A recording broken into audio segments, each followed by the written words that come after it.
The attack has sent shockwaves through the community in Hollywood.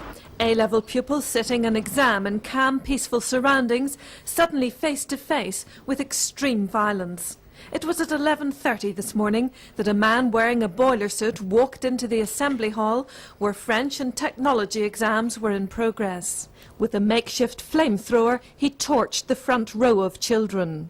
He lit a lighter and then it was obviously flammable liquid in the canister, and he was just spreading it everywhere, and there was people on fire and there was just clambering for the door. Were you actually in the room at the time? Yeah, I was near the back of the room. So terrifying. It was quite bad. Yeah. What was it like in the room? What was the scene? It was just complete blind panic. Everyone was just scrambling for the door. There was like a fireball came down the room and nobody seemed to be able to see anything. And there were people who had clothes on fire and so on. There was friends of mine who were injured quite badly. So what did people do once they realised that people had been hurt? Well, there was somebody sounded a fire alarm and everybody just scrambled out the front, just like a normal fire drill at school. The man drove off in a green Skoda car, leaving a scene of chaos and disbelief. 6 boys were injured and taken to the Ulster Hospital. 3 are in a serious condition, though their lives are said not to be in danger. As the news spread, parents arrived at the school gates, anxiety stamped on their faces, almost not daring to ask if their children were among those hurt. A few children left the school in tears with their parents, but the majority stayed in class, with the school trying to maintain some semblance of normality, and a GCSE exam went ahead. I think that everybody in the school community is absolutely stunned by it. It's not something that you ever think in your wildest dreams could possibly happen. It's not something you can anticipate. It's not something you can prepare for.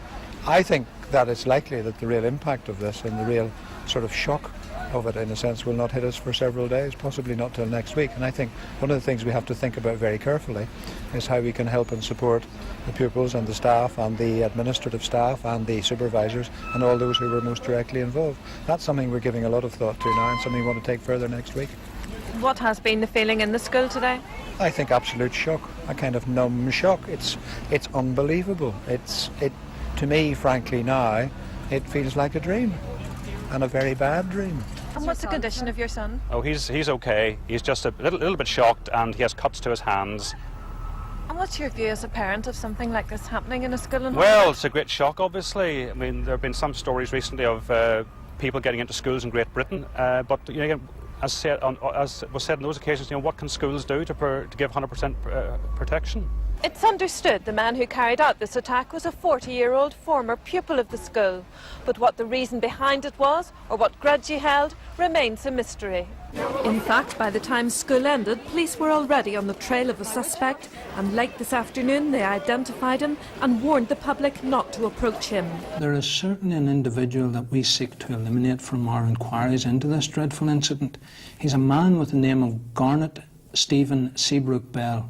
He's approximately 46 years and he lives in the Hollywood Road area of Belfast.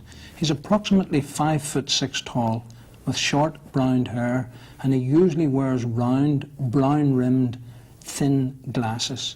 I would appeal to the public, if they know of the whereabouts of Mr. Bell, please get in touch with your local police. I would appeal to Mr. Bell, if he hears this, please also come to us and help us with our inquiries into this incident.